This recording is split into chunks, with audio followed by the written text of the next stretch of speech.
Close your eyes and allow your breathing to slow naturally as your mind begins drifting gently backward through time, far beyond modern noise and electric light, until the air itself feels heavier, smokier, and filled with the distant echo of wooden wheels rolling across uneven stone, soft footsteps moving through narrow lanes, and the faint ringing of church bells waking a sleeping city. London in the early 17th century slowly reveals itself not as a polished capital but as a living, breathing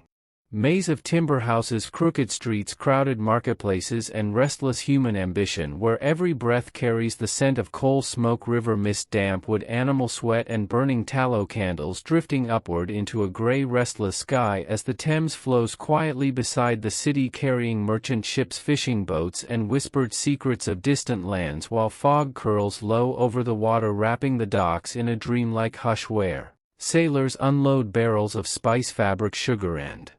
unfamiliar treasures under lantern light, their shadows stretching long against wooden piers, while gulls cry softly overhead and ropes creak with the rhythm of the tide, creating a steady lullaby of motion and patience as the city stirs awake, not with sudden noise but with layered sounds stacking gently like distant echoes, a baker sliding loaves into a brick oven, a blacksmith stoking glowing coals, a milkmaid guiding her cow through muddy streets, and apprentices sweeping yesterday's dust from shop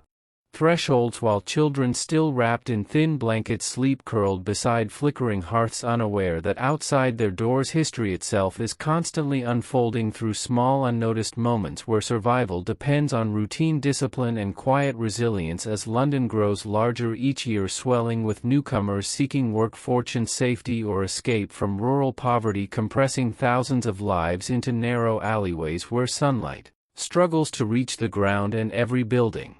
leans inward as if whispering to its neighbor, creating tunnels of shadow and shelter where footsteps echo like soft drums, guiding travelers through winding corridors that smell of damp timber, old smoke, spilled ale, and river water blending into a signature scent that defines the city's identity and memory, while overhead wooden balconies nearly touch, allowing neighbors to pass baskets, notes, and gossip from window to window, building invisible social bridges across the crowded streets where voices drift like drifting leaves, blending languages, accents, laughter, arguments, prayers, and bargaining into a constant murmuring chorus that never truly sleeps. Yet within this layered chaos exists a quiet rhythm, a slow, dependable heartbeat driven by daylight, seasons, market days, church bells, and human habit, guiding each citizen, whether rich or poor, into predictable cycles of labor, rest, hunger, hope, and endurance, forming a living organism larger than any single person, where each small action becomes part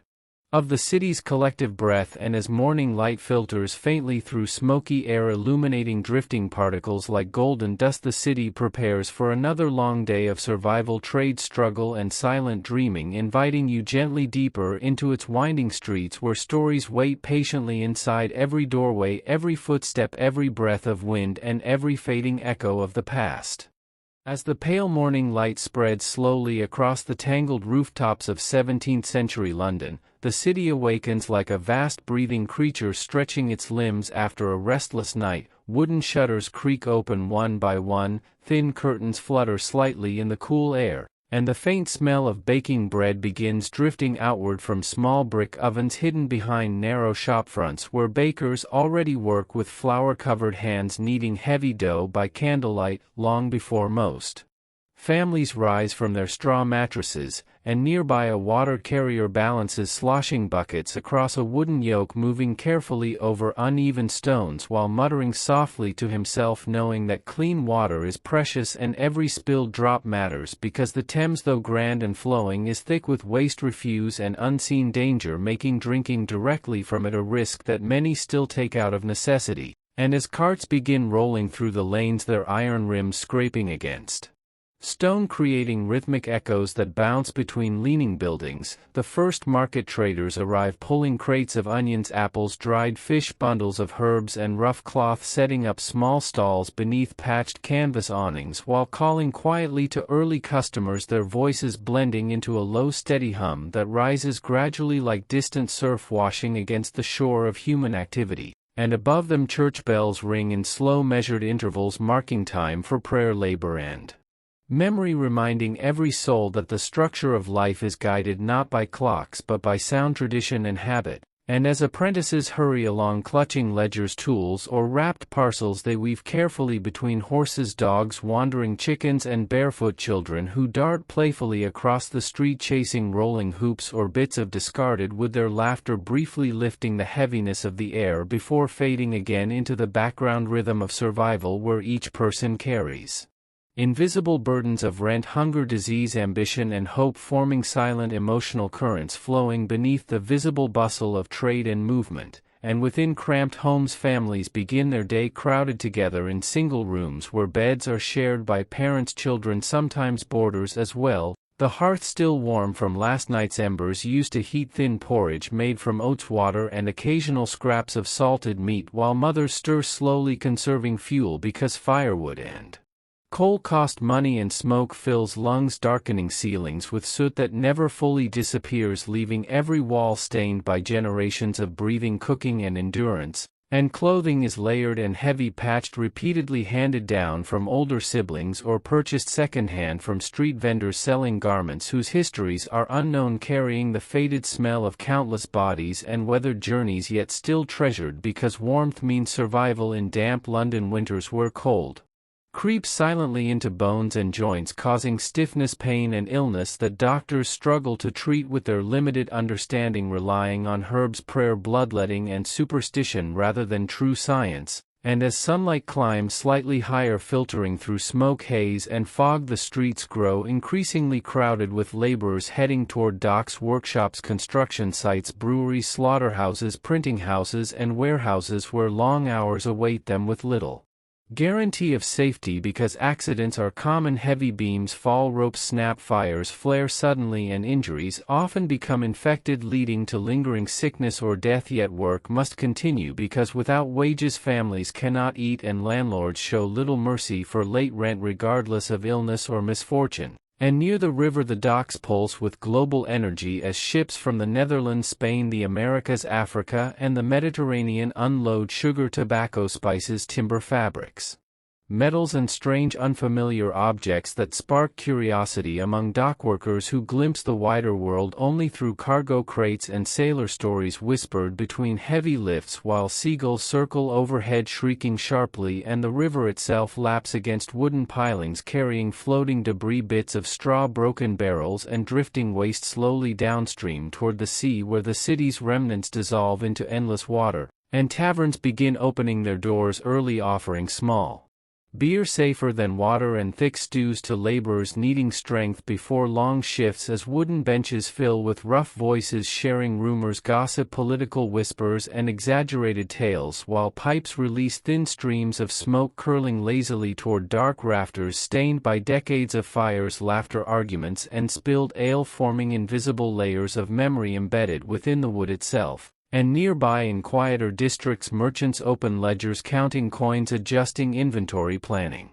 shipments, calculating profits, while servants sweep entryways, polish brass, prepare breakfasts, and tend fires, moving efficiently through large homes where heavy curtains soften outside noise and expensive carpets cushion footsteps, creating small islands of comfort separated sharply from the crowded poverty only streets away, illustrating the immense social divide that defines London life, where wealth brings safety, warmth, and opportunity, while poverty brings constant exposure to hunger, disease, violence, and uncertainty. Yet both classes coexist tightly within the same dense urban maze, hearing each other's lives through thin walls and shared streets, creating unavoidable awareness of inequality that shapes attitudes, resentment, aspiration, and social tension. And as midday approaches, the markets reach peak intensity with shouts, bargaining, laughter, and clattering scales blending into a vibrant, chaotic orchestra where customers inspect fish, pressing fingers into pale flesh, smelling for freshness, knowing that spoiled food can cause violent sickness, yet options remain limited without refrigeration, forcing many to gamble daily with health, while bakers sell crusty loaves still warm from ovens, and children weave between legs, offering small services, carrying baskets, delivering messages, shining shoes, or simply begging with hollow eyes and practiced pleas that echo through human conscience, often ignored by those hardened by daily Exposure to suffering while a few toss copper coins sparingly balancing compassion against their own fragile financial security, and above the market's pigeons flutter suddenly when a cart passes too close scattering feathers dust and brief chaos before resettling again upon wooden beams rooftops and church ledges, their constant presence reminding citizens of how closely humans share space with animals in this era where livestock roam freely, pigs root through refuse, horses dominate transport, dogs guard property, and cats hunt rats whose unchecked population spreads fleas and disease, forming invisible threats beneath everyday normalcy. And as the afternoon heat rises slightly during warmer months, the smell of the city intensifies, combining sweat, manure, smoke, fish refuse, stagnant water, and tanned leather, creating an odor that modern noses would find overwhelming, yet Londoners themselves grow accustomed, developing sensory tolerance as survival demands adaptation rather than complaint, while handkerchiefs infused with herbs, lavender or vinegar, are sometimes pressed against noses by wealthier citizens attempting small defenses against bad air, which many believe causes illness, under the theory of miasma shaping health practices and city planning decisions for decades to come. And within narrow alleyways sunlight barely reaches the ground, leaving perpetual dampness where moss grows on stone walls and puddles linger long after rain, providing breeding grounds for insects while residents navigate carefully, stepping over open drains carrying waste toward the river, sometimes slipping, sometimes splashed by careless passers-by, prompting curses, laughter, and resigned sighs, because such incidents are unavoidable in a city lacking modern sanitation infrastructure, where chamber pots are emptied directly into streets, often accompanied by shouted warnings of a guard as low, echoing upward as a final courtesy before unpleasant rain descends onto unlucky pedestrians below, reinforcing the constant awareness that cleanliness is a luxury rarely achieved and frequently compromised by density and limited technology. And inside workshops artisans hammer, stitch, carve, mold, and assemble goods with skilled hands, guided by apprentices who observe, mimic, and gradually master trades through years of disciplined repetition, building identity, pride, and social belonging within guild systems that regulate quality, pricing, and membership, providing stability yet also limiting upward mobility for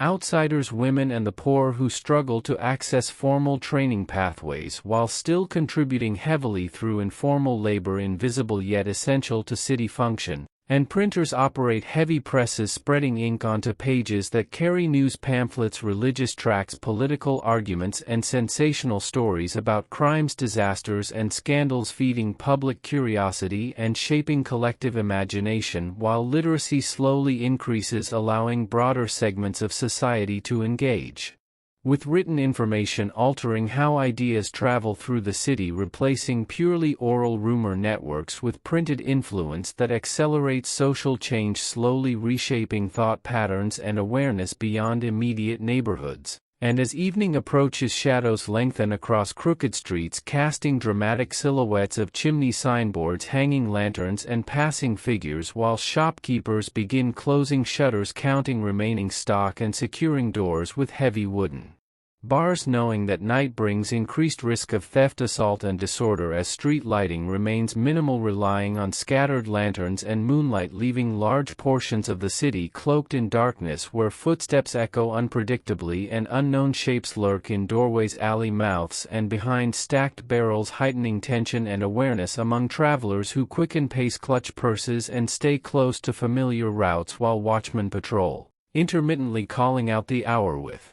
halberds in hand, though their effectiveness varies widely depending on diligent sobriety and neighborhood support. And families gather again around hearths, sharing simple evening meals, exchanging stories of the day, children listening wide-eyed to tales of distant ships, strange animals, royal rumors, and neighborhood drama, while parents quietly calculate expenses, plan tomorrow's tasks, worry about sickness, debt, and winter fuel, as candlelight flickers across tired faces, carving soft shadows that emphasize the fragile boundary between security and hardship that defines most lives in this era, where a single accident, illness, or failed harvest can push families into irreversible poverty, yet resilience persists through community mutual aid, church charity, informal lending, and shared knowledge passed quietly between neighbors, forming invisible safety nets woven from human connection rather than formal institutions. And as the city gradually settles into nighttime hush punctuated by distant tavern laughter, barking dogs, rattling carts, and occasional shouted disputes, the air cools slightly, allowing fog to thicken along the riverbanks, creeping into streets, curling around doorframes, lampposts, and sleeping figures like a slow-living blanket, muffling sound and softening edges, creating a dreamlike atmosphere where time seems suspended and imagination drifts freely backward and forward, linking past, present, and future within the same breath, while inside crowded rooms bodies rest close together, sharing warmth, breathing in rhythmic unison, forming small islands of human intimacy within the massive restless organism of London itself, which never truly sleeps but simply shifts into quieter, subtler patterns of motion, memory, and anticipation, waiting patiently for the next cycle of dawn to begin again, carrying forward endless stories layered upon stone, timber, smoke, water, and human spirit. As night fades into another uncertain dawn, the invisible presence of illness lingers quietly within every breath, every shadow, every shared surface, reminding the people of 17th-century London that survival is never guaranteed and health itself feels like a temporary visitor rather than a permanent state, because disease moves silently through crowded homes, damp alleys, shared water buckets, and flea-infested bedding carried unknowingly from hand to hand, cloth to cloth, breath to breath, forming unseen pathways that connect strangers into fragile biological networks long before science understands their existence. And the most feared word, whispered in anxious tones, remains plague, a word heavy with memory loss, mourning, and sudden disappearance that can empty entire streets within weeks, transforming vibrant neighborhoods into sealed corridors of silence where red crosses painted upon doors signal quarantined families, trapped inside with their sickness, prayers, and fading hope, while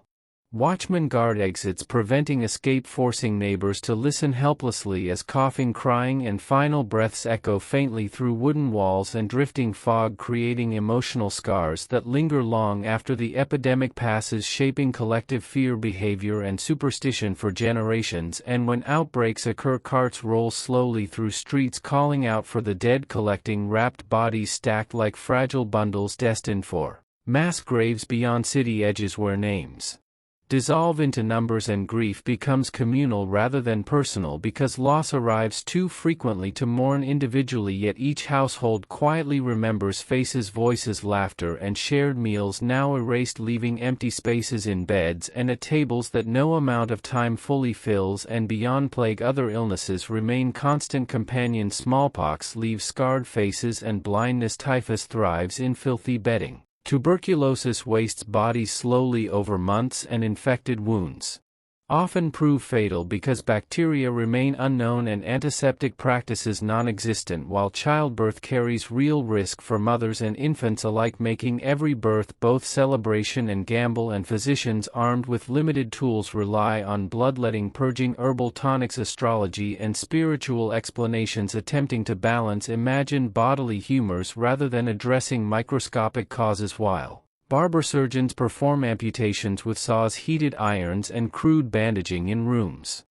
filled with screams, the smell of blood, and the heavy weight of irreversible consequence. Yet many patients still submit because pain endured offers at least a chance of survival compared to doing nothing at all. And hospitals, overcrowded, poorly ventilated, and unsanitary, often worsen conditions rather than healing, turning them into places of last resort rather than recovery, shaping public mistrust of institutional medicine and reinforcing reliance on home remedies, folk knowledge, and prayer. Networks pass through families and communities where grandmothers share recipes of boiled herbs, poultices, compresses, and whispered charms, blending tradition with hope, while churches organize fasting prayer services asking divine mercy during outbreaks, interpreting disease as punishment, test, or mystery beyond human control, which reinforces moral discipline, fear of sin, and obedience, shaping daily behavior through spiritual lens rather than scientific understanding. And amid this constant threat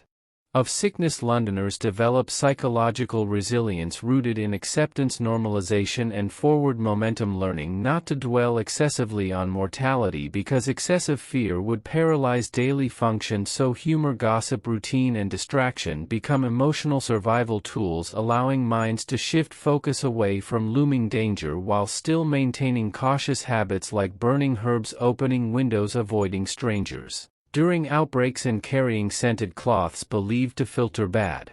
air, providing small illusions of control within uncontrollable systems. And children grow up witnessing illness, death, and recovery as ordinary events, shaping maturity early and normalizing impermanence in ways modern minds rarely encounter, forming hardened yet adaptive emotional frameworks where attachment remains deep but grief becomes layered rather than consuming, because life continues relentlessly regardless of individual tragedy. And even during plague years, economic pressure forces many to keep working, risking exposure because hunger poses immediate threat compared to invisible infection, creating tragic ethical trade-offs where families choose between safety and survival, reinforcing class disparity as wealthy flee to countryside estates while poor remain trapped within contaminated neighborhoods, absorbing disproportionate mortality, deepening social inequality and resentment while also generating narratives of fate, injustice, and divine hierarchy that permeate cultural memory and storytelling. And when epidemics finally recede, relief arrives slowly, accompanied by lingering trauma, empty homes, abandoned businesses, orphaned children, and altered social networks, requiring gradual rebuilding of trust, trade, and emotional stability, while city authorities attempt to improve sanitation, quarantine protocols, burial practices, and fire safety. Though progress remains limited by technology, politics, and funding, yet each crisis plants small seeds of reform that slowly accumulate across decades, shaping future urban planning and public health awareness, even if immediate impact feels minimal to everyday citizens whose focus remains on feeding families, paying rent, and avoiding next unseen threat. And beneath medical uncertainty lies a constant sensory awareness of bodily vulnerability, where coughs draw anxious glances, fevers prompt whispered prayers, and unexplained pains trigger fear of escalation, encouraging stoic endurance rather than complaint, because complaining does not cure illness, and emotional restraint becomes culturally valued as a sign of strength, faith, and maturity, shaping how people express pain, love, worry, and loss, often internalizing emotions rather than openly processing them, while community support manifests through practical acts, delivering soup, cleaning rooms, caring for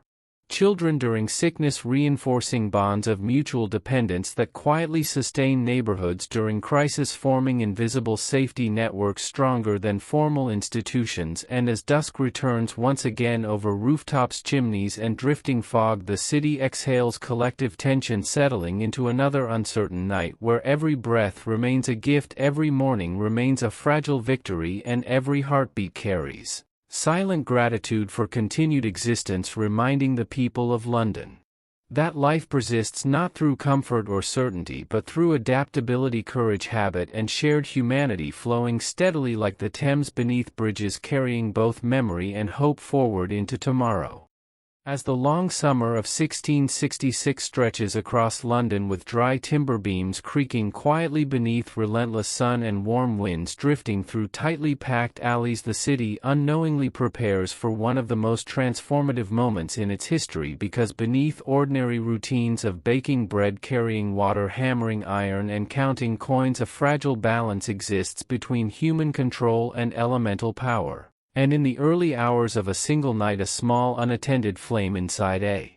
humble bakery ignites wooden structures already dried to tinder by weeks of heat, allowing fire to leap rapidly from beam to beam, roof to roof, driven by strong winds that funnel through narrow streets, turning entire corridors into roaring tunnels of heat, sparks, and collapsing embers, while residents awaken to crackling, thunderous noise, smoke thick enough to choke breath, and glowing skies that mimic sunrise in the darkest hours, forcing families to flee barefoot, clutching children, documents, and whatever small possessions they can carry, while animals panic, carts jam roads, and church bells ring frantically, creating chaotic symphonies of alarm, fear, confusion, and desperate motion as flames consume homes, shops, warehouses, churches, and memories built across generations, leaving behind only blackened skeletons of chimneys, glowing ash, and drifting embers carried far across the city, igniting new blazes faster than human effort can suppress, because firefighting tools remain primitive, relying on bucket chains, leather pumps, and demolition efforts that struggle against wind speed, density, and scale, forcing authorities to order entire buildings demolished with gunpowder to create firebreaks, a painful decision sacrificing property to save larger districts, illustrating harsh emergency ethics where individual loss becomes necessary for collective survival, while thousands camp in fields, open spaces, and riverbanks, watching helplessly as their livelihoods vanish into smoke and glowing ruin. Feeling shock, disbelief, grief, and strange numbness as familiar streets disappear, transforming identity, memory, and orientation overnight, because when physical landscapes vanish, emotional anchors dissolve, leaving individuals temporarily unmoored from sense of belonging and continuity. Yet even within devastation emerges remarkable cooperation. Neighbors share food, shelter, tools, and information. Strangers assist one another without expectation of reward, demonstrating social resilience that surfaces during extreme crisis, revealing deeper layers of communal instinct often hidden beneath everyday competition and routine. And when the fire finally subsides after several days, leaving vast stretches of the city flattened, smoldering, and silent, the scale of destruction becomes clear. Thousands of buildings erased, tens of thousands displaced, and entire economic networks disrupted, requiring massive rebuilding efforts that stretch across decades, reshaping architecture, regulation, street planning, and safety codes as timber construction gives way to brick and stone. Wider streets emerge, improved fire breaks and standardized building practices slowly reduce future risk, while architects, surveyors, and laborers flood the ruins, transforming ash into foundation and blueprint into reality, guided by evolving urban design principles that prioritize order, accessibility, and durability, marking a gradual transition from medieval chaos toward early modern structure, even as financial burdens fall heavily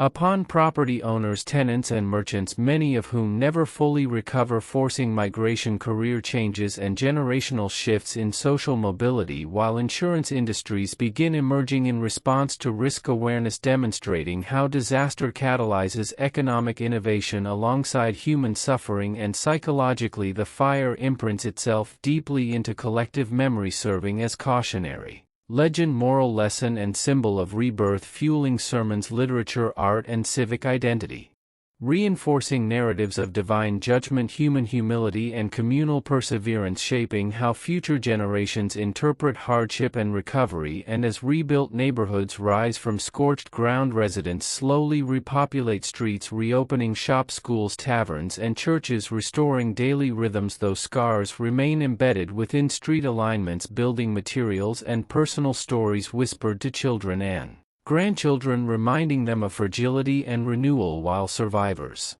carry subtle behavioral changes, storing valuables carefully, maintaining greater fire vigilance, supporting communal safety rules, and respecting building codes more strictly, because lived trauma reshapes habits long after visible damage disappears, illustrating how cities evolve not only through planning but through emotional memory encoded into collective behavior. And within this renewed urban fabric, social life continues to evolve. Trade expands, global connections deepen, and intellectual curiosity grows alongside scientific inquiry, political debate, and artistic expression, gradually moving society toward enlightenment thinking, though superstition remains deeply rooted, creating transitional tension between old belief systems and emerging rationalism, shaping cultural discourse across coffeehouses, salons, printing presses, and academic circles, where ideas circulate faster than ever before, altering how citizens perceive authority, knowledge, and possibility, while ordinary workers remain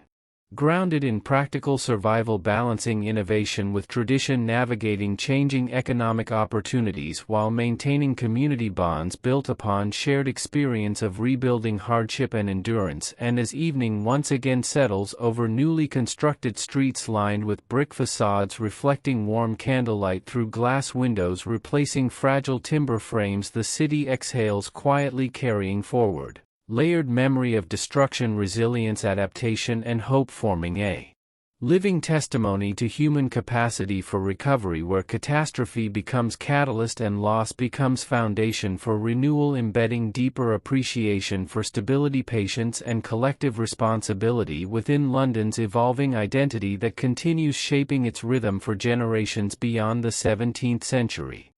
As rebuilt streets gradually settle into familiar rhythm beneath brick walls and steadier foundations, the invisible architecture of social hierarchy continues shaping every movement, interaction, and opportunity within 17th-century London, where wealth determines comfort, safety, education, and influence, while poverty defines exposure, vulnerability, and constant negotiation with scarcity, creating parallel realities existing only steps apart as grand townhouses display polished brass knockers,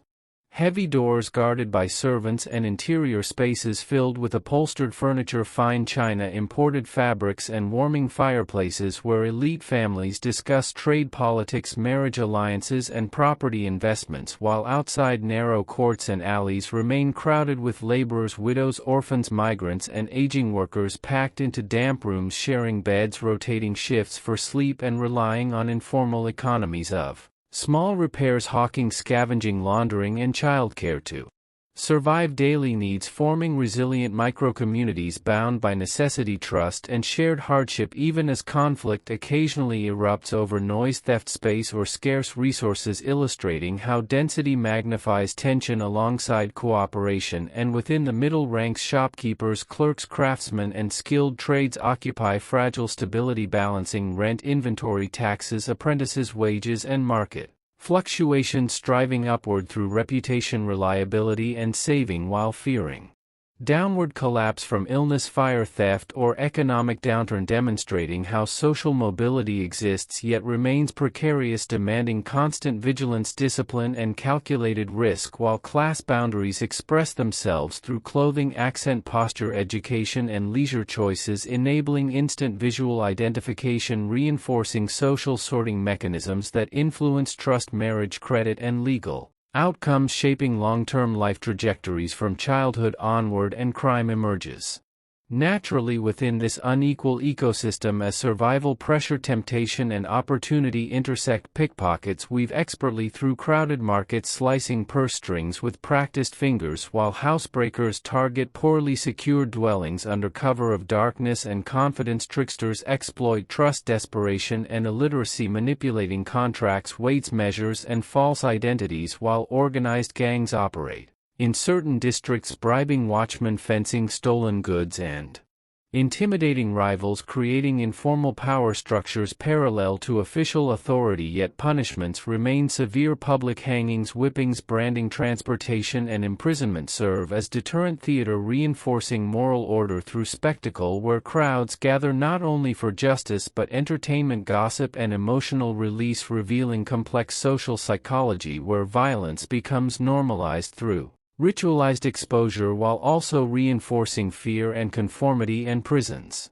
themselves remain overcrowded, unsanitary, and corrupt, where inmates must pay for food, bedding, and privileges, leading to suffering that often exceeds original crimes, reinforcing class injustice because wealthy offenders can secure better treatment or avoid incarceration altogether, while poor prisoners endure extreme hardship, shaping public perception of law as both necessary and unequal, fueling resentment and quiet resistance alongside acceptance. And as daylight fades, social activity shifts toward taverns, alehouses, and coffeehouses, which function as social hubs where workers unwind, share news, debate politics, gamble, sing, and negotiate business, creating vibrant micro-public spheres that foster information exchange, identity formation, and collective opinion long before modern media emerges, while alcohol consumption remains widespread as a coping mechanism for physical exhaustion, emotional stress, and cold Climate, though excessive drinking fuels domestic conflict, accidents, and health issues, adding layers of social complexity to everyday life, and coffeehouses attract merchants, intellectuals, writers, and scientists, offering stimulating conversation, access to newspapers, and emerging ideas about reason, trade, exploration, and governance, contributing to early Enlightenment culture, gradually shifting thought patterns away from purely religious frameworks toward empirical inquiry and debate, while still coexisting with superstition and tradition, creating cultural hybridity that defines transitional societies. And after nightfall, the city transforms as lanterns flicker, shadows deepen, and sound carries farther through narrow streets, increasing perceived danger, while watchmen patrol calling hours, rattling staffs, and occasionally intervening in disputes, though crime remains higher after dark, encouraging residents to travel in groups, carry concealed weapons, and memorize safe routes, while prostitutes operate openly in certain districts despite legal prohibition, reflecting persistent demand, economic desperation, and moral ambiguity, shaping hidden economies that authorities tolerate inconsistently depending on enforcement priorities and political climate. And the psychological atmosphere of nighttime amplifies imagination, fear, and vulnerability, as darkness conceals intent, identity, and movement, making every footstep echo with potential threat, yet also offering anonymity, freedom, and escape for those constrained by daytime roles, creating dual identity spaces where individuals behave differently under cover of shadow, exploring risk, pleasure, secrecy, and rebellion, while candlelit windows glow softly, revealing fragments of private domestic worlds where families pray, red men clothing tell stories, and quietly process their lives, forming intimate sanctuaries against the vast, unpredictable city outside, reinforcing emotional resilience through routine, closeness, and shared ritual. And across all classes, the desire for dignity, stability, love, and meaning persists, regardless of material conditions, shaping marriages, friendships, patronage networks, and community rituals like weddings, funerals, festivals, and religious observance, providing emotional anchors within unstable environments, enabling people to endure hardship with purpose, continuity, and hope, weaving human experience into enduring cultural fabric that outlives individual lifespans and sustains societal memory across generations. As the city continues its steady breathing through seasons of fog, rain, heat, and frost, the intimate worlds of family, childhood, education, and belief quietly shape the inner lives of Londoners, forming emotional foundations that determine how individuals interpret hardship, hope, authority, and identity from earliest memory onward, where children grow surrounded by constant noise, crowding, labor, and responsibility, learning quickly that survival requires awareness, obedience, and contribution rather than prolonged innocence, because many begin working as young as 6 or 7, assisting parents, fetching water, minding siblings, selling small goods, or apprenticing into trades, absorbing adult rhythms early, which accelerates maturity yet compresses childhood play into brief, spontaneous moments carved between duties, where imagination thrives through simple objects, scraps of wood, chalk, stones, fabric, transforming alleys into kingdoms, markets into adventure trails, and rooftops into lookout towers, nurturing creativity, resilience, and social negotiation skills essential for navigating dense environments, while formal education remains limited, largely available to boys of wealthier families through grammar schools, church instruction, or private tutors focusing on reading, writing, arithmetic, Latin, scripture, and moral discipline, preparing them for clerical, mercantile, or administrative careers, while most children learn practically through observation, imitation, and oral tradition, inheriting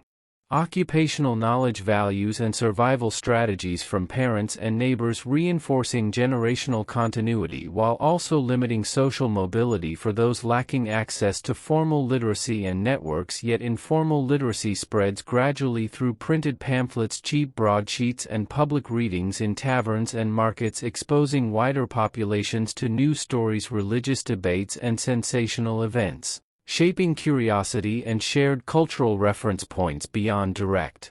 experience, and within households, family structure centers around economic cooperation rather than purely emotional bonding, as marriages often function as strategic partnerships balancing dowries, labor compatibility, reputation, and survival potential, though affection develops through shared endurance, mutual reliance, and daily collaboration, forming deep, quiet intimacy expressed more through action than words, while extended families often live nearby or within same dwellings, providing childcare,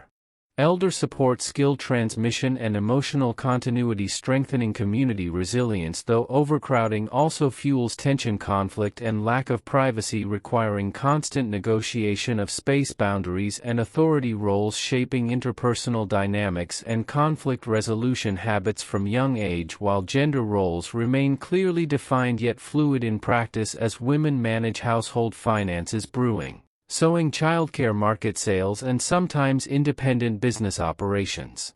contributing significantly to family income, though legal rights remain restricted, limiting property ownership, inheritance, and political voice, reinforcing structural inequality while still recognizing women's essential economic, labor, and social influence within neighborhoods, and religious life permeates daily routine, shaping moral codes, timekeeping, community organization, and psychological coping as church bells regulate hours, sermons interpret events through divine lens, and rituals mark life transitions, baptism, marriage, burial, reinforcing collective identity and shared meaning, frameworks that provide comfort during uncertainty, while religious divisions between Anglican, Puritan, Catholic, and dissenting groups create political tension, social surveillance, and occasional persecution, shaping cautious public expression of belief and reinforcing conformity pressures, while private faith practices adapt quietly within households, balancing sincerity, safety, and tradition, and prayer, reading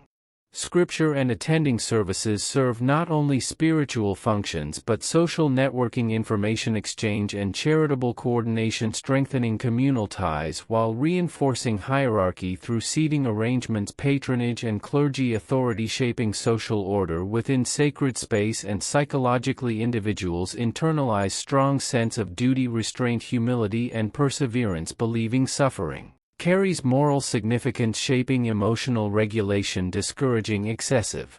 complaint, encouraging stoicism, patience, and acceptance, which supports social stability yet suppresses emotional vulnerability, leading individuals to process grief, anxiety, and desire internally through prayer, routine, and distraction rather than open discussion, while storytelling, lullabies, and folk tales provide emotional release, imaginative escape, and moral instruction, transmitting cultural memory across generations, reinforcing identity continuity while offering comfort during long, dark winters.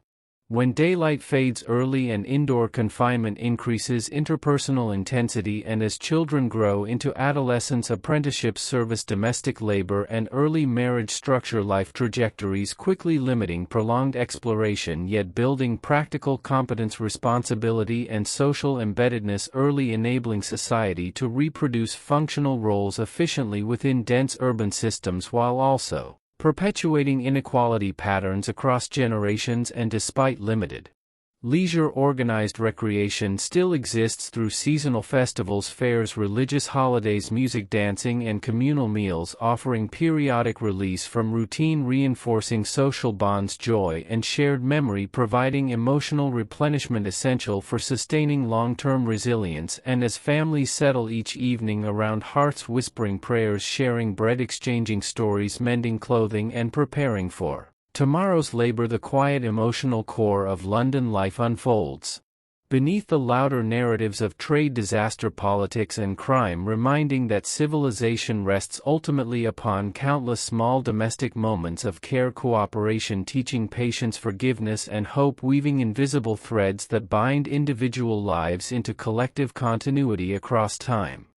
As London's river continues carrying ships toward distant horizons, the city's identity expands beyond its narrow streets into a growing web of global exchange, linking ordinary citizens to faraway lands they may never see, yet unknowingly influenced through daily consumption, labor, and imagination, because each barrel unloaded at the docks, each crate opened in a warehouse, each unfamiliar spice tasted in a kitchen carries invisible stories of ocean storms, foreign ports, cultural encounters, conflict,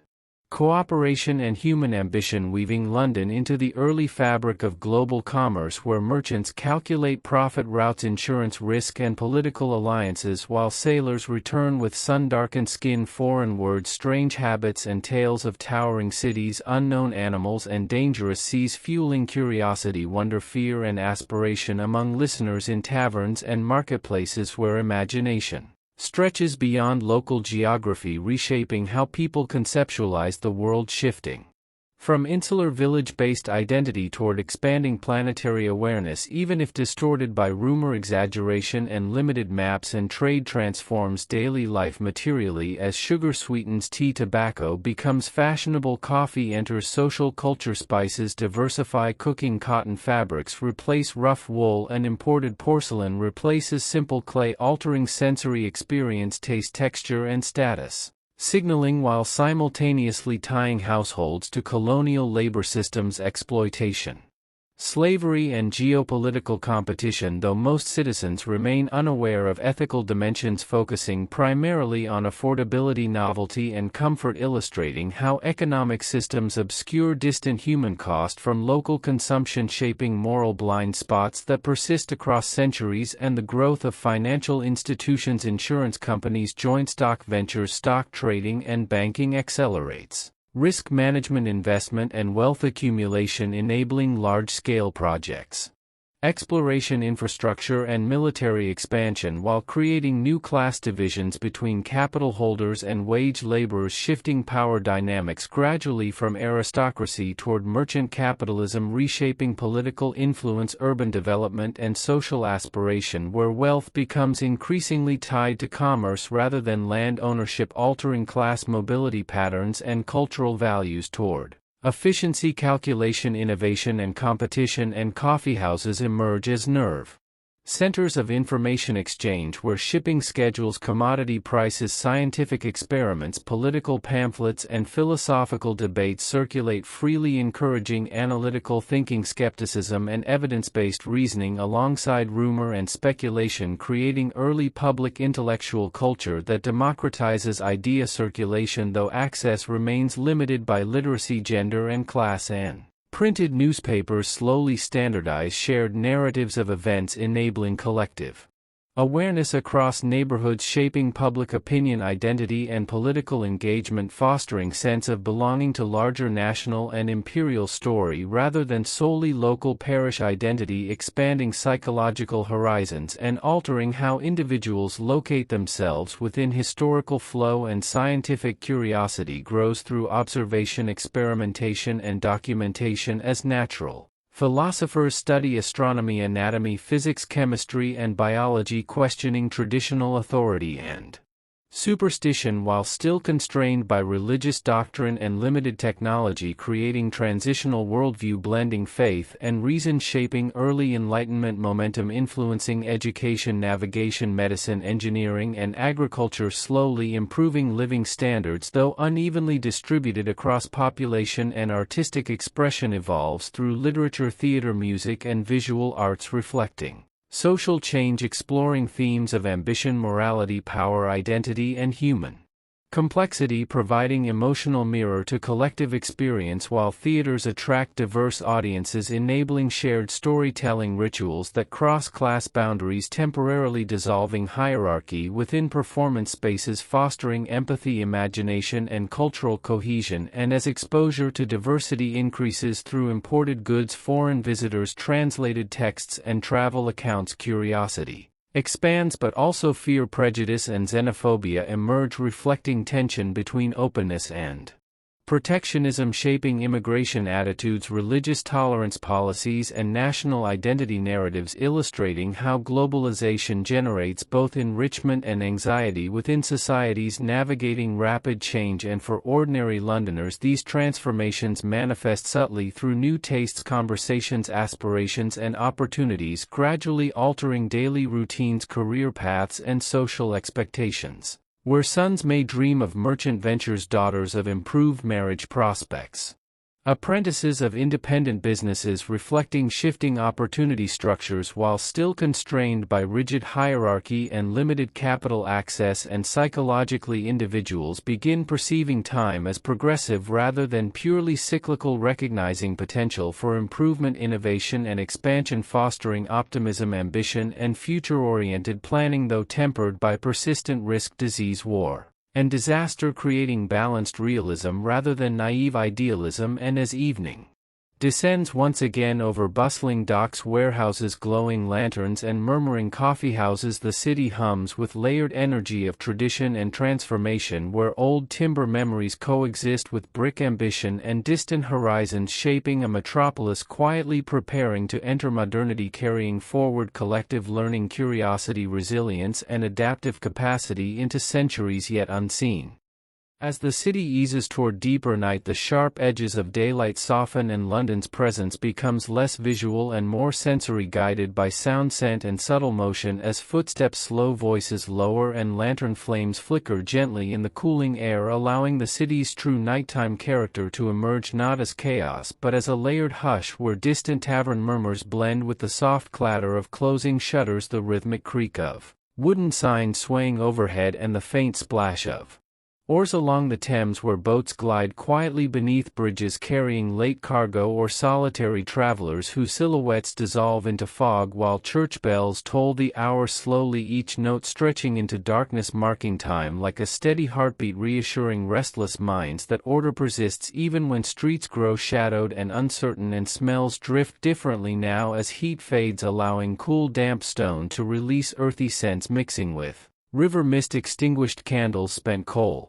and fading food aromas, forming a softer palette than daytime sharpness, while occasional gusts carry faint sweetness of bread from late ovens or bitter tang of tallow, reminding sleepers of nourishment and shelter, anchoring comfort within vulnerability. And within homes, candlelight dims, casting long shadows across walls stained by generations of smoke, where families settle into stillness, children curl together, parents stretch weary limbs, and breath slows naturally, guided by fatigue rather than intention, while whispered prayers drift upward, asking protection through the night, reflecting psychological need for reassurance against unseen dangers, as darkness heightens imagination, amplifying every sound into potential threat. Yet familiarity tempers fear, because routine repetition builds trust that night will pass as it always has despite past disasters, embedding confidence through lived experience. And in alleyways, rats scurry softly, paws clicking against stone, a reminder of ever-present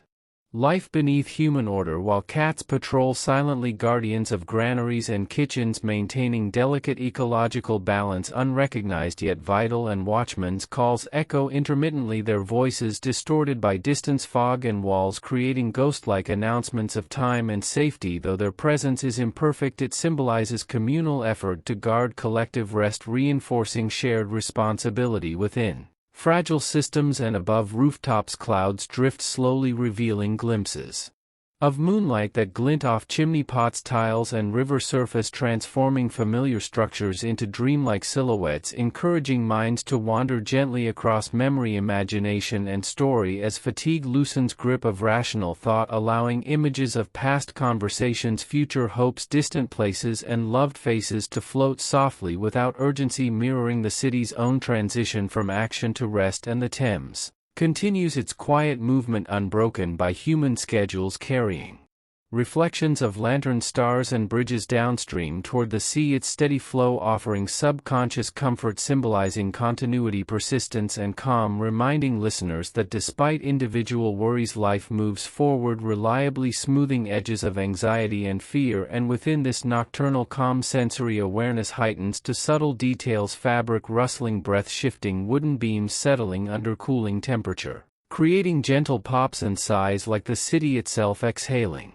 releasing accumulated tension from long labor-filled day, while mental noise softens thoughts, slow and boundaries between present and past blur, allowing imagination to drift backward through centuries, aligning listener breath with historical rhythm, fostering immersion not as observation but as participation, where you no longer watch London but inhabit it, sharing stillness with countless sleepers across time whose concerns mirror modern ones in different forms, and as sleep deepens consciousness Narrows focusing on steady breathing, warmth, weight, and gentle darkness, while city sounds recede into background, becoming indistinct hum supporting rest rather than disturbing it, guiding mind into peaceful descent where history dissolves into sensation and sensation into silence, preparing body and thought for restorative sleep carried gently by the timeless rhythm of a city resting between one dawn and the next.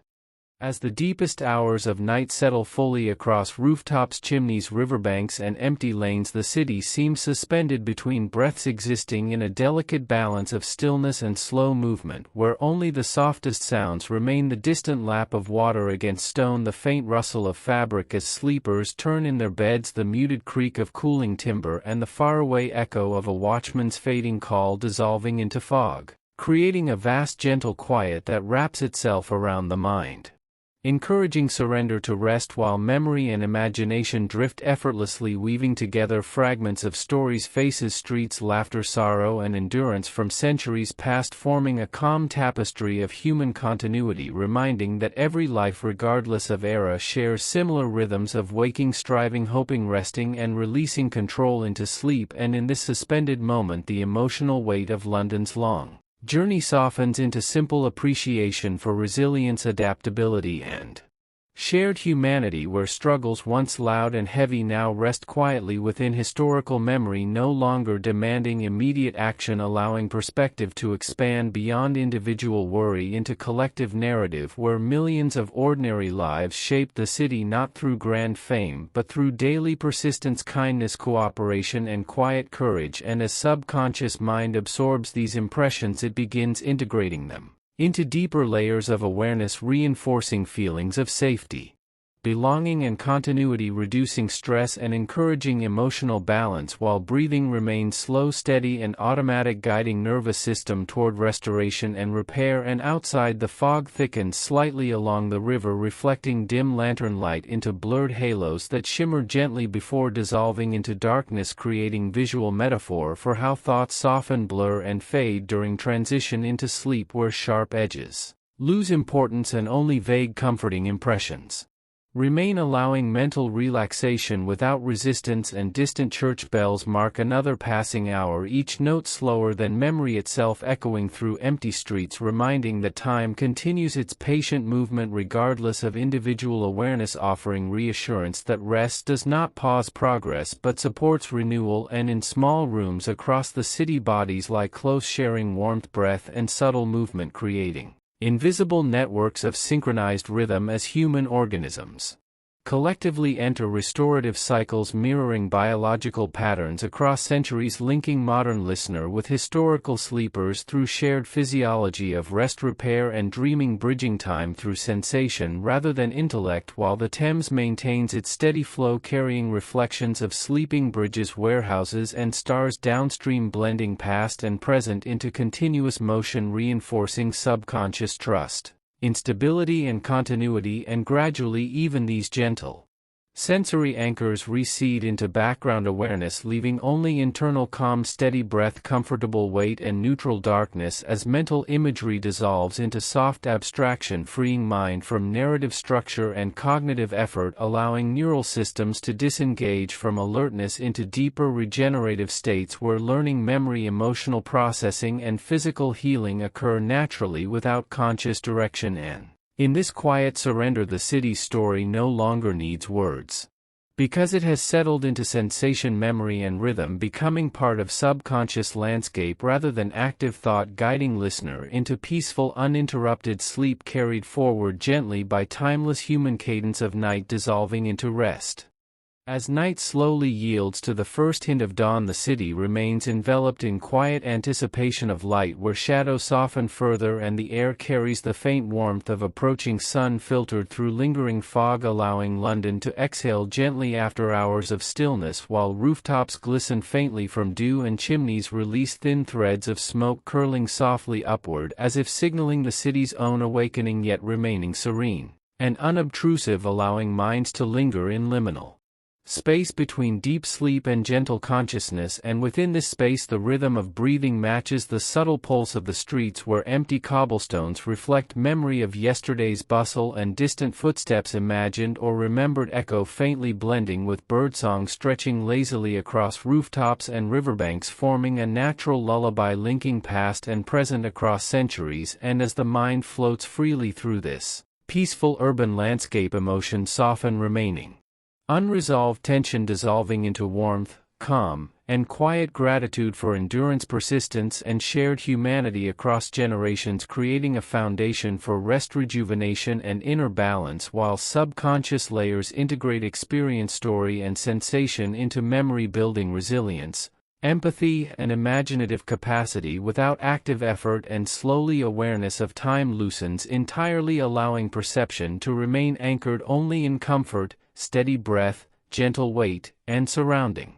calm as imagined river currents, drifting fog, distant bells, and softened lantern light carry a sense of timeless motion that can continue indefinitely, supporting prolonged restorative sleep while maintaining subconscious engagement with story, place, and atmosphere, providing continuity for those awakening gradually or sleeping deeply through night cycles. And if mind stirs slightly, soft loops of distant footsteps, muted church bells, river reflections, and warm candle flickers reintroduce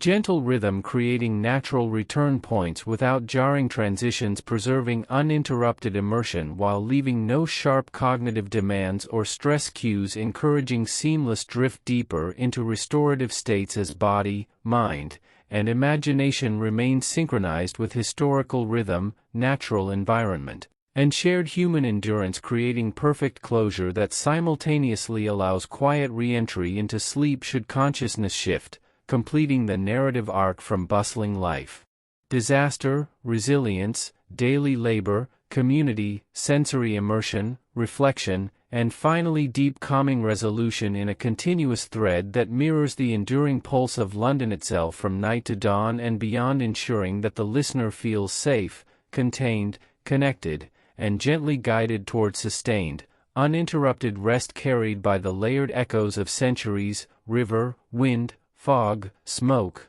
and human presence intertwining in harmonious, immersive, and timeless lull. As dawn's first light creeps slowly across the rooftops and the Thames shimmers faintly beneath the early sun, the city's awakening begins again in gentle layers where sounds emerge softly and rhythmically, allowing the mind to observe without effort while streets remain mostly empty yet alive with small signs of motion. A cart rolling carefully over damp cobblestones, a baker opening a door and sliding a tray into the oven, a dog's soft bark echoing from a distant alleyway, and faint murmurs of people stirring within timber-framed homes. These details form a slow, hypnotic cadence that the subconscious absorbs effortlessly, weaving sensory immersion into the listener's own rhythm of breath and heartbeat, fostering deep relaxation as attention drifts outward and inward simultaneously, perceiving both the city's pulse and internal stillness, while the smells of damp earth, baking bread, fresh herbs, smoke, and river mist blend seamlessly, creating a layered olfactory landscape that settles the mind and encourages gentle focus on calm sensation rather than thought. Throughout the narrow streets, apprentices appear gradually, carrying tools and bundles, their movements measured, almost meditative, each step producing subtle sound against stone, wood, and puddle, echoing lightly and slowly fading into the distance, while birds chirp sporadically overhead, their wings stirring the early air, creating micro-ripples of auditory texture that lull the listener deeper into a relaxed state, where history, imagination, and sensation merge effortlessly. Residents begin their morning routines quietly, carefully, as if respecting the lingering sleep of the city, a soft collective pause that balances human activity with calm, illustrating an unspoken rhythm that continues through centuries, linking each individual to the broader urban organism in a subtle dance of breath, motion, and anticipation. Along the river, early labor unfolds without urgency, fishermen guide small boats through mist, merchants arrange wares on floating barges, and the faint splash of oars accompanies whispered negotiations and casual laughter, all blending into a soundscape of measured repetition and soft human presence that resonates with psychological safety and encourages slow, restorative breathing. Even the river itself moves deliberately, carrying reflections of sky and buildings like a gentle current of memory through time, while distant tolling bells mark hours with a pace that is steady but not demanding, rhythmical but not intrusive, reinforcing a subconscious sense of continuity, stability, and alignment with cycles of nature and human endeavor. Within homes, quiet domestic rituals, pouring water into basins, arranging fresh linens, tending embers in hearths, unfold with a grace born of necessity and habit, each action producing subtle sounds, scents, and warmth that enter the listener's awareness without requiring attention, creating the perfect backdrop for imagination to wander safely, exploring imagined corridors, hidden alleyways, and the daily lives of people centuries ago, while simultaneously rooting the body in the present. Through breath, weight, and gentle awareness of comfort. Children move softly in rooms still half dark, wrapped in blankets, their presence occasionally stirring the air, creating a feeling of intimacy and continuity that mirrors the broader city's own rhythm. The mental effect is profound, a sense of connectedness across time, a soothing reminder of human endurance, adaptability, and gentle social cohesion. In these early hours, even unseen dangers, the threat of disease, the memory of fire, poverty, or political unrest, fade into the background, acknowledged subconsciously but not active, allowing the mind to rest, explore, and absorb history without cognitive tension, supporting emotional balance, sleep readiness, and deep physiological relaxation. As daylight strengthens, merchants, laborers, and families move with quiet efficiency, but always within the city's slower, layered cadence, each sound, movement, and smell registering faintly in the listener's mind like a low, reassuring current. The combination of routine human activity, the timeless flow of the river, and the gentle sensory cues creates a hypnotic pattern that merges past and present, conscious and subconscious, allowing prolonged rest, gradual immersion into sleep, and subtle connection to the city's enduring spirit, an organic lullaby stretching naturally across hours, without abruptness or overstimulation. Even as the day progresses, occasional bursts of activity, the clatter of a cart, the creak of a sign, the distant voice of a merchant calling softly, are integrated seamlessly into the listener's perception as rhythmical, predictable events, reinforcing calm, providing gentle temporal markers, and maintaining immersive continuity. In this space, imagination, empathy, and relaxation intertwine, guiding the mind into a state where restorative sleep, historical visualization, and sensory immersion coexist, allowing extended, uninterrupted rest, perfectly suited for a multi-hour sleep history experience. As the morning deepens, sunlight filters softly through the narrow windows of timber-framed houses, falling on dust motes that float lazily in the air, creating a quiet, almost sacred atmosphere where time seems to stretch and soften, and within kitchens, the faint clink of ceramic bowls, the gentle stir of porridge, and the muted hiss of firewood being added to hearths form a subtle rhythm that the mind can follow effortlessly, guiding breathing and attention toward calm, steady patterns. While outside, street sounds rise gradually, a cart rolling slowly over wet stones, a distant hammer tapping rhythmically in a workshop, a faint cough or whisper from an open window, yet all movement is measured and predictable, reinforcing a sense of safety and continuity for the listener as the city hums in a slow, hypnotic cadence, embedding historical life into subconscious awareness without urgency or threat, allowing deep relaxation to deepen naturally. In the alleyways, pigeons flutter briefly before settling, chickens peck quietly at scattered grains, and dogs stretch, yawning, their paws brushing the damp earth, creating micro-moments of life that are both familiar and subtly engaging, forming a multisensory layer of experience that the listener absorbs gently, sensing life moving in harmony with human routine, while rooftops and chimneys cast soft shadows that shift imperceptibly with the rising sun, producing visual and imaginative cues that evoke calm observation and effortless mental wandering through centuries-old streets, absorbing textures, patterns, and rhythms without tension or distraction. Merchants prepare their small stalls with measured gestures, arranging onions, herbs, and fabrics, calling softly to early customers whose footsteps echo lightly, blending into a soundscape that mirrors gentle ocean waves or soft wind through trees, producing predictable auditory loops that the mind finds comforting. And as apprentices hurry quietly with bundles or ledgers, their motion becomes part of this immersive flow, a living rhythm that supports attention stabilization, breathing, synchronization, and progressive mental relaxation while simultaneously connecting listener imagination to historical continuity, social interaction, and the subtle poetry of ordinary life. Along the Thames, small fishing boats glide silently through misty water, oars dipping with careful precision, carrying fish, crates, and hushed conversation, while gulls hover and dip, adding soft, airy notes to the auditory environment, and the river's surface mirrors the slowly brightening sky, producing visual continuity and a subconscious sense of security and order, allowing listeners to drift further into immersion, feeling simultaneously present in their own body and mind and within the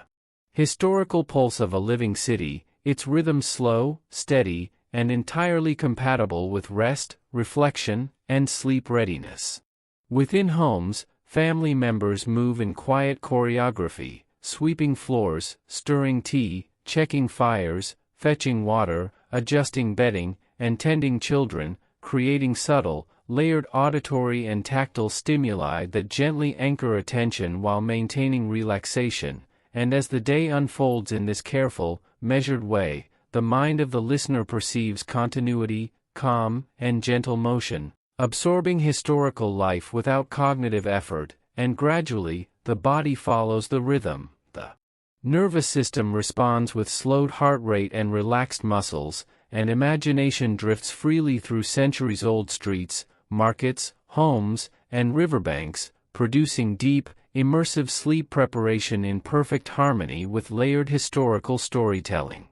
As the morning matures, soft sunlight spills across narrow streets, illuminating the damp cobblestones and the delicate shimmer of river mist rising from the Thames, and the air carries a mixture of warmth, wet earth, smoke from hearths, and faint aroma of baking bread, which the mind perceives subtly without effort, forming a multisensory anchor that encourages deep calm while imagination drifts along alleyways where women quietly sweep, mend clothes, or carry small baskets to market, each movement producing gentle sound, a soft scrape, a light footstep, the rustle of fabric, layered like a natural rhythm that aligns with breathing, slowing heart rate, and preparing the listener for sustained rest, while children tiptoe behind parents, holding small bundles or pets, their whispered laughter dissolving quickly into measured, predictable ambient noise that feels safe and comforting. Across the city, the soft creak of shutters being opened, the gentle splash of water in stone basins, and distant calls of market sellers form a repeating auditory tapestry, subtle enough not to disturb yet rich enough to provide immersive engagement, allowing the listener's mind to wander freely, following imagined figures moving through historical streets, observing daily life from the gentle perspective of an invisible observer, noticing small acts of care, negotiation, and cooperation, all unfolding at a slow, natural pace that mirrors the listener's own breath and internal rhythm.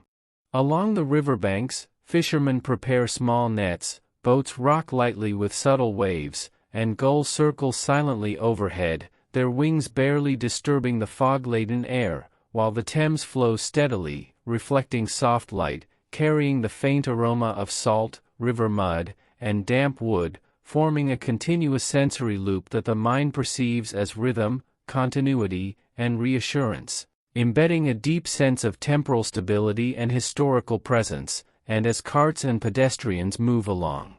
the quays in measured, predictable patterns, the brain recognizes the quiet order of life, reinforcing subconscious trust and easing the nervous system further into relaxation.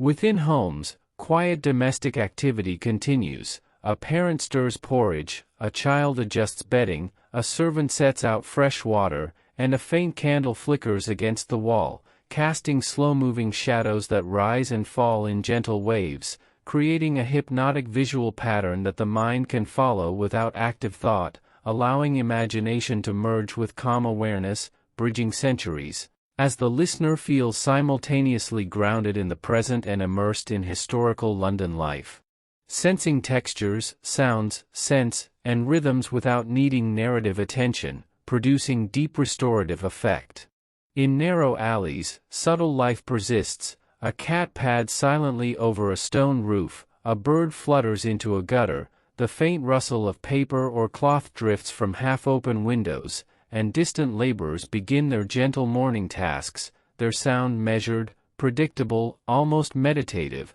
blending into the larger pattern of city rhythm, and as the listener absorbs these sensory layers, mental tension dissolves gradually, leaving only calm, awareness of gentle motion, steady breathing, and the comforting knowledge of continuity, survival, and human presence through time, forming the perfect environment for deep, uninterrupted sleep. Early afternoon drifts quietly over the city, the sun rising higher but softened by drifting clouds and occasional haze from hearths and chimneys, casting gentle, diffuse light across rooftops and narrow streets, and the ambient sound of life continues in muted layers, soft footsteps over cobblestones, the scrape of a wheel against wood, distant voices murmuring agreements or greetings, the clink of coins in small hands, all forming a rhythmic backdrop that the mind receives as gentle, non-demanding continuity, reinforcing calm and encouraging the body to maintain a relaxed state while imagination glides through centuries-old markets, homes, and riverbanks, tracing each subtle motion without cognitive effort. In workshops and small shops, artisans move with deliberate care, shaping wood, metal, and cloth into functional objects, each hammer tap, saw scrape, or stitch forming a predictable sound pattern,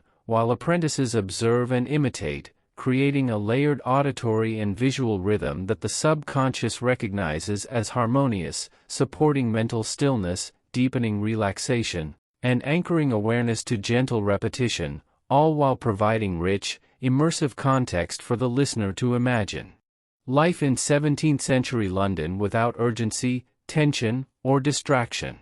Along the river, barges drift slowly, carrying crates of herbs, textiles, and foodstuffs, and the water reflects faint ripples of sunlight and shadow from nearby buildings, while gulls circle overhead, and the soft slap of oars against the hull produces a subtle, hypnotic beat, reinforcing temporal and sensory continuity that aligns naturally with breathing, encouraging deeper physiological relaxation, while the mind wanders freely across historical scenes, observing small interactions between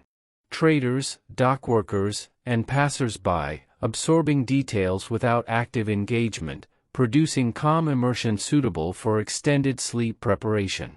Within homes, families move in quiet routines, preparing meals, tending fires, arranging bedding, and checking children, each gesture producing a faint sound or visual cue that blends seamlessly into the overall soundscape, while the smells of warm bread, boiling herbs, smoke, and damp stone drift gently through the air, creating a multisensory environment that anchors attention softly, encouraging the subconscious to track movement, sensation, and rhythm while bypassing cognitive effort, reinforcing restorative states, deepening relaxation, and supporting prolonged, uninterrupted sleep cycles. As afternoon turns slowly toward evening, shadows lengthen across alleys and rooftops, the river darkens to a muted shimmer, and distant church bells mark the passage of hours in slow, measured tones that carry far and fade gently into the city's layered soundscape, while the occasional creak of shutters, distant footsteps, or rustle of fabric remains soft and predictable, providing comfort through repetition and continuity, and allowing the listener's mind to drift seamlessly between past and Present, imagination and awareness, historical context and embodied sensation, producing the perfect immersive flow for deep sleep, emotional calm, and prolonged restorative rest. As evening slowly deepens, lanterns flicker to life along narrow streets, casting soft, dancing shadows across walls, cobblestones, and rooftops, while faint smoke rises from remaining hearths and mingles with the cool river air, creating a gentle, layered scent of wood, coal, and damp stone that the mind absorbs passively, encouraging deep mental relaxation, a slow heartbeat, and steady breathing, while the imagination drifts through quiet domestic scenes, tavern interiors, and empty alleyways. Observing life without urgency, fully immersed in the layered rhythms of a city at rest. The soundscape evolves subtly, distant voices from taverns soften, wooden carts creak lightly as they make their final deliveries, the ripple of the river whispers against moored boats, and the occasional bird or dog adds soft punctuation, all forming a predictable, hypnotic pattern that the subconscious interprets as safety and continuity, reinforcing calm and supporting restorative physiological states while historical scenes unfold effortlessly in the mind's eye, blending human presence, natural elements, and architectural textures into a cohesive sensory tapestry. In homes, families complete evening routines, sweeping floors, tidying tables, checking fires, settling children, and whispering quiet prayers, each gesture producing faint, repetitive sounds that enter the listener's awareness as gentle anchors for relaxation, while smells of cooked food, wax, and damp wood rise subtly, creating a multisensory cocoon that encourages imagination to wander safely across centuries-old streets, markets, riverbanks, and workshops, connecting the listener to past rhythms of life while their body and mind align with slow, restorative sleep patterns.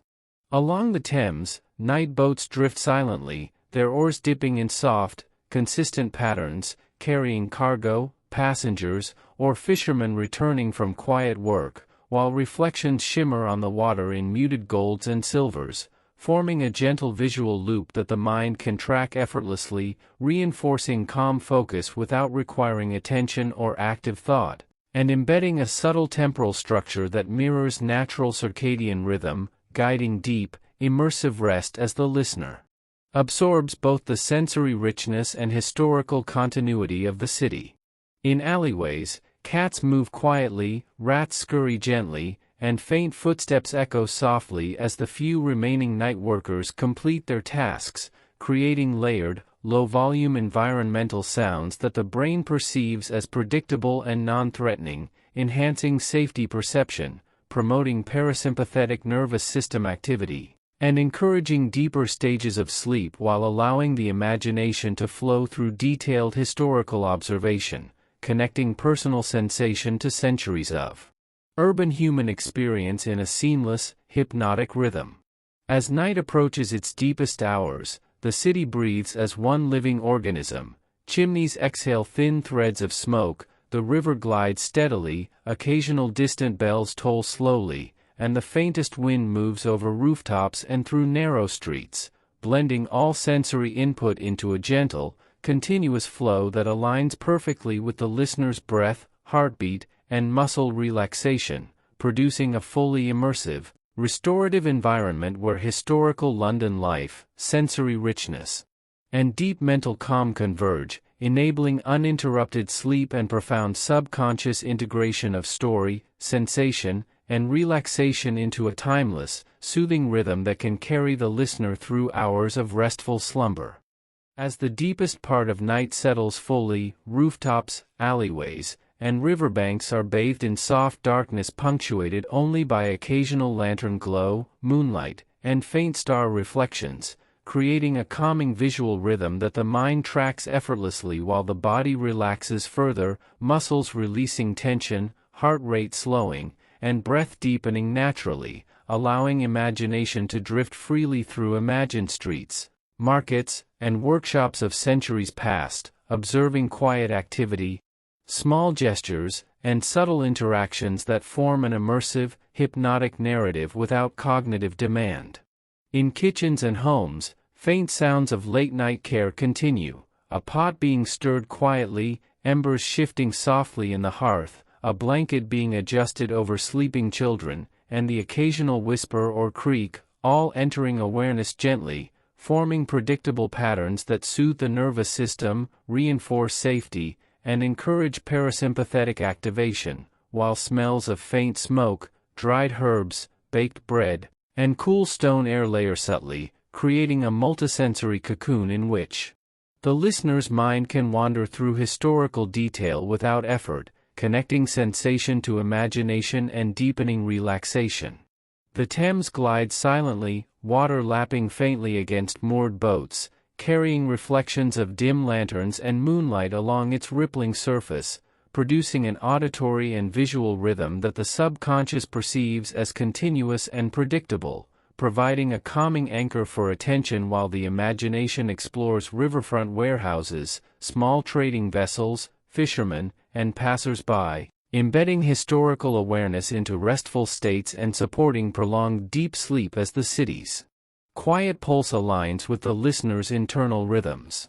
Along alleys and streets, occasional soft movements, cats padding, rats scurrying gently, distant workers finishing tasks, add faint, low-volume textures that enrich the immersive soundscape without alerting or disturbing the mind, reinforcing feelings of safety, continuity, and gentle motion while maintaining historical realism, allowing the listener to inhabit the city imaginatively, sensing its textures, smells, and rhythms fully without cognitive effort, producing immersive relaxation.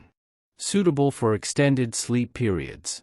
In taverns, closed or nearly empty, faint residual sounds linger, the shuffle of a chair, soft clinking of utensils, the subtle murmur of a late visitor or apprentice, all absorbed subconsciously as rhythmical, predictable stimuli that deepen calm while offering glimpses into daily life centuries ago, creating a continuous narrative of ordinary existence that fosters empathy, imagination, and connection across time, while the body remains comfortably grounded in the present, weight supported, muscles relaxed, and breathing slow and steady.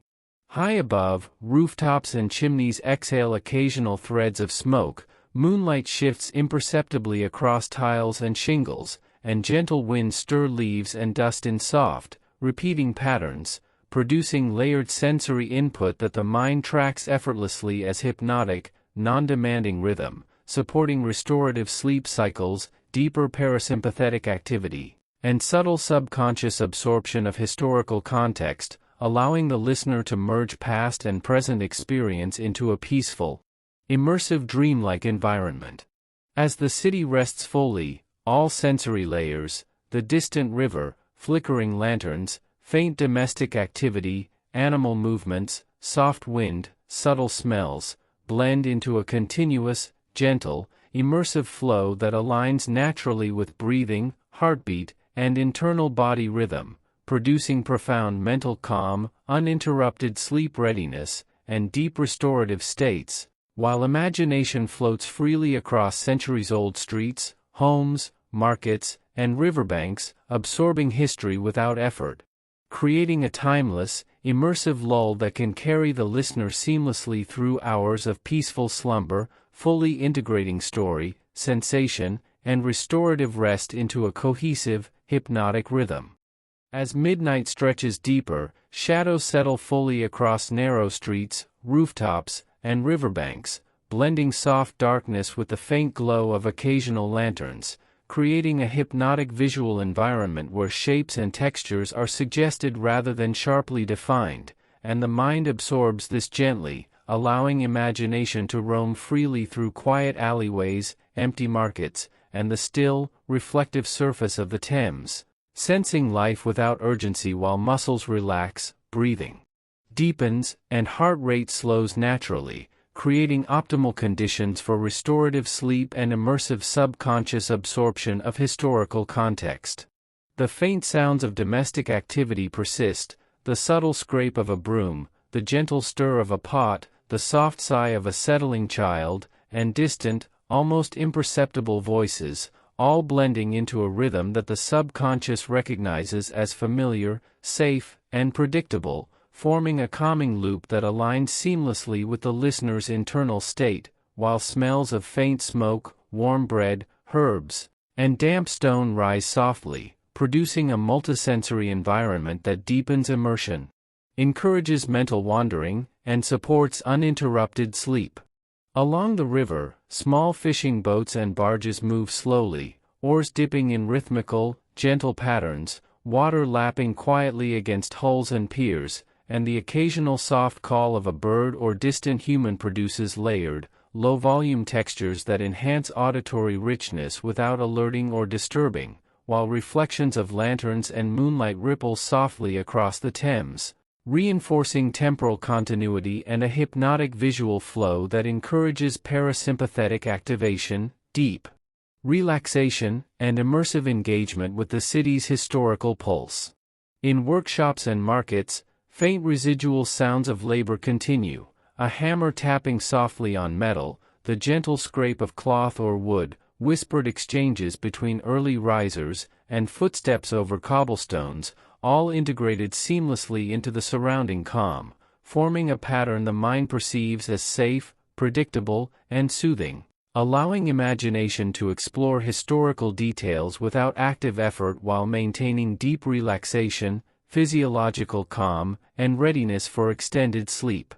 Cats pad silently along rooftops, rats scurry softly in alleys, and occasional soft wind stirs leaves, dust, and loose papers, producing subtle auditory and tactile cues that enhance sensory immersion, while moonlight and dim lantern glow shift imperceptibly across walls and cobblestones, creating visual rhythms that the brain registers effortlessly, reinforcing calm, temporal continuity, and immersive engagement, allowing the listener to inhabit centuries-old streets fully without tension or cognitive demand.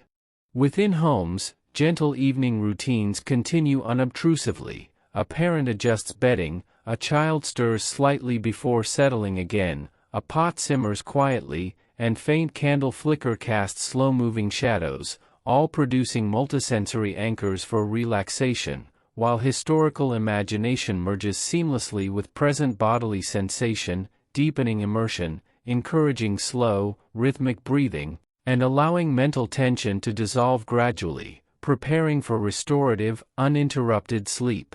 cycles. As night progresses toward its deepest phase, the city's layered sensory environment, river reflections, flickering lanterns, muted domestic activity, soft animal movement, distant bells, gentle wind, and subtle aromas, blends into a continuous, hypnotic flow, aligning naturally with the listener's internal rhythms, reinforcing feelings of safety, continuity, and calm, and allowing imagination to drift effortlessly through centuries of human experience, observing ordinary life without urgency or stress, producing profound relaxation, emotional balance, and deep restorative states. Even in the quietest moments, the subtle pulse of the city remains present, the river flows steadily, distant echoes of life drift softly across streets, lanterns flicker, chimneys release thin threads of smoke, and moonlight shifts imperceptibly across rooftops,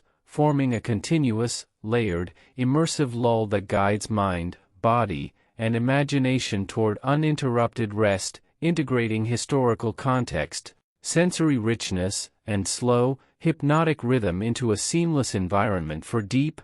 restorative sleep that can carry the listener across hours of peaceful slumber without disturbance. As the night deepens further, the city lies in near-total stillness, the occasional flicker of a distant lantern or shadow of a rooftop bird providing subtle movement that the mind tracks effortlessly, while rooftops, alleys, and riverbanks absorb moonlight in soft, muted tones, forming a visual rhythm that encourages mental wandering, deep relaxation, and synchronized breathing, allowing the listener to feel both immersed in historical London and fully anchored in present bodily comfort. Along the Thames, the river flows silently, rippling gently against piers and moored boats, reflecting lantern glow and pale moonlight in patterns that shift slowly and predictably, producing a hypnotic visual and auditory loop that supports parasympathetic activation, deep muscle relaxation, and sustained readiness for sleep, while imagination drifts through centuries-old river scenes, observing fishermen, merchants, and floating barges, absorbing subtle human activity without cognitive effort. In narrow streets, faint domestic and occupational sounds continue softly, a broom scraping gently, the muted closing of shutters, whispered voices carried lightly through alleys, and the distant creak of a cart or wheel, all blending into layered textures that the subconscious interprets as familiar, safe, and orderly, reinforcing feelings of calm, temporal continuity, and immersive engagement, while sensory input of faint smoke, baking bread, herbs, and cool stone further enriches the environment for prolonged, restorative sleep. Within homes, soft routines unfold unobtrusively. Parents adjust bedding, children stir briefly before settling, embers shift in hearths, and candlelight flickers along walls and ceilings, producing slow-moving shadows that the brain registers effortlessly as calming visual rhythm, while subtle tactile and olfactory cues anchor awareness in comfort and safety, allowing mental wandering through historical streets, riverbanks, markets, and workshops while physiological systems respond with deep relaxation, slower heartbeat, and regulated breathing. High above, rooftops and chimneys exhale thin threads of smoke, moonlight shifts gently across tiles, leaves rustle softly in the wind, and distant church bells toll slowly and rhythmically, blending all sensory layers into a continuous, immersive experience, producing subconscious entrainment, emotional balance, and profound restorative effect while imagination observes historical life, interactions, and ordinary human gestures, connecting the listener across centuries without tension or cognitive strain. The faint rustle of nocturnal animals, cats padding silently along roofs, rats scurrying lightly in alleyways, birds shifting in the dark, adds subtle textural cues to the auditory environment, creating hypnotic repetition and patterned sound that enhances mental immersion, supports parasympathetic activation, and reinforces the timeless, continuous rhythm of the city, allowing the listener's mind to flow naturally into deeper stages of sleep. Lanterns along streets and riverbanks flicker softly as shadows shift imperceptibly, producing visual loops that harmonize with auditory cues and tactile sensations, guiding attention gently toward calming repetition without cognitive demand, while distant voices, muted footsteps, and soft domestic movements provide layered historical context, allowing imagination to explore centuries-old life without urgency, producing deep relaxation and subconscious absorption of story, environment, and rhythm simultaneously. Even as subtle city life continues, boats moving quietly on the river, faint sound of oars, soft clinks in workshops, whispers in alleys, the predictability, volume, and rhythm of activity reinforce mental safety, continuity, and calm, allowing imagination to drift effortlessly through historical London streets and homes while body and mind respond naturally with slower heart rate, steady breathing, relaxed muscles, and increased parasympathetic tone. The combination of visual, auditory, tactile, and olfactory cues, from river ripples, lantern glow, chimney smoke, wind rustling leaves, faint footsteps, animal movement, and domestic sounds, forms a multisensory cocoon that immerses the listener fully in historical life while supporting deep restorative sleep, emotional calm, and subconscious integration of story, rhythm, and sensation across hours of uninterrupted rest. Finally, as the night progresses toward early morning, moonlight fades gently, fog lifts softly from the river, lanterns are extinguished one by one, and the city breathes quietly as a living organism, its rhythm continuous, predictable, and hypnotic, aligning with the listener's internal body rhythm, producing profound, uninterrupted sleep, immersive historical connection, and seamless subconscious absorption of centuries-old life, daily routines, sensory textures, and human resilience. providing perfect closure while still allowing gentle loops of rhythm and sensation to guide prolonged restorative rest, completing the full immersive experience of London in the 1600s from night into dawn. As London streets awaken slowly with dawn, the city hums with subtle rhythm as timber-framed houses release faint smoke, the Thames ripples quietly, and cobblestones glisten with morning dew, forming an environment where each sensory detail, the smell of baking bread, damp stone, and coal smoke, the soft creak of shutters, the distant call of merchants, anchors the mind into calm, steady breathing while imagination drifts effortlessly through centuries-old streets observing daily life without urgency, embedding historical awareness into restful states. Footsteps echo softly over cobblestones, carts roll gently along narrow streets, and distant voices murmur lightly, creating layered, predictable sound patterns that soothe the nervous system, encourage parasympathetic activation, and allow the listener to relax deeply, while families move unobtrusively in homes, adjusting bedding, stirring pots, and whispering to children, producing faint sounds that serve as gentle anchors for sensory immersion, supporting uninterrupted sleep. Along the Thames, boats glide silently, oars dipping in rhythmical patterns, reflections of lanterns and pale moonlight rippling across water, while gulls hover or glide softly overhead, adding subtle, low-volume cues that enhance auditory richness without alerting, fostering hypnotic flow in both imagination and physiological state, allowing deep relaxation, sustained restorative rest, and immersive historical visualization simultaneously. Workshops and markets hum faintly with gentle activity, hammers tapping, cloth being cut or folded, whispered negotiations, and distant footsteps over wooden boards and cobblestones produce predictable auditory textures, integrating seamlessly with surrounding calm, supporting deep sleep, and allowing imagination to follow historical sequences effortlessly, observing artisans, apprentices, and merchants without cognitive effort, merging sensory experience with historical immersion.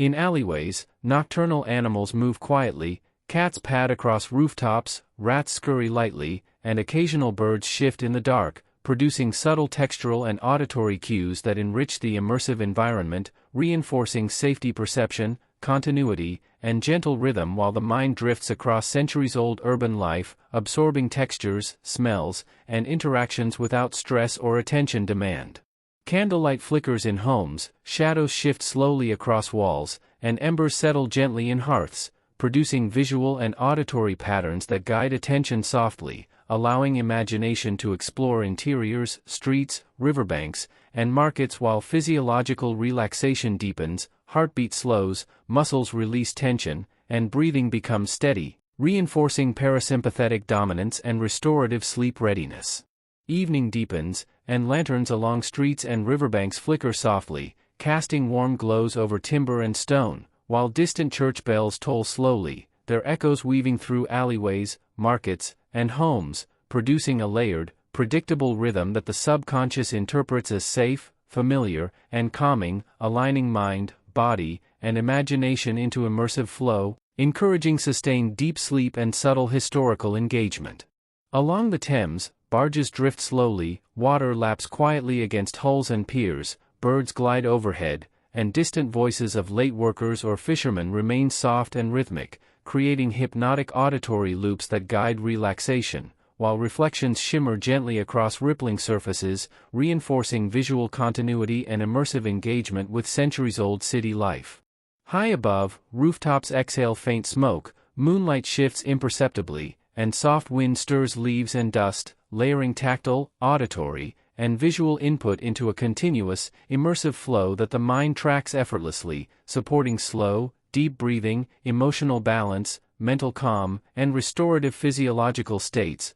while imagination moves freely through London streets, homes, markets, and riverbanks, observing subtle gestures, small acts of care, and quiet human interactions without stress or cognitive effort. Domestic life continues quietly, a parent adjusts bedding, children stir briefly before settling, a pot simmers, and faint candle flicker casts slow-moving shadows, producing multisensory anchors for relaxation, while the combination of smells, smoke, baked bread, herbs, cool stone, guides sensory immersion, allowing the mind to absorb historical life naturally, producing profound calm, parasympathetic activation, and deep restorative sleep. Cats pad silently, rats move softly in alleys, birds stir occasionally, and distant footsteps or creaks in streets form subtle, predictable auditory cues, enhancing hypnotic repetition and reinforcing temporal continuity, safety, and immersive engagement, while the listener's mind drifts effortlessly across centuries of ordinary London life, absorbing textures, smells,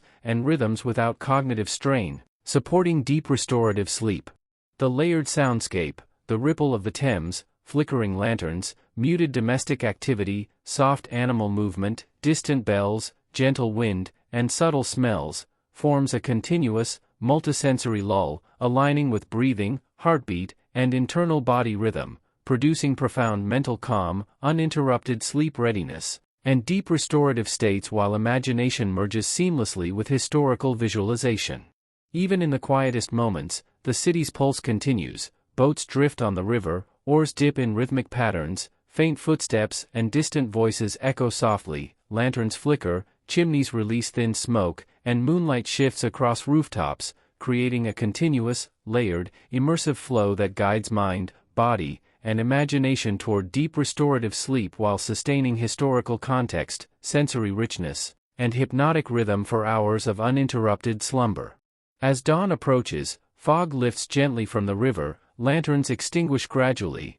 and the city breathes quietly as a living organism, its rhythm continuous and predictable, perfectly aligned with the listener's internal state, producing prolonged restorative sleep, immersive historical connection, and subconscious absorption of centuries-old human life, daily routines, sensory textures, and quiet resilience, providing closure while maintaining gentle loops of rhythm, ensuring the listener remains in deep, uninterrupted, restorative slumber.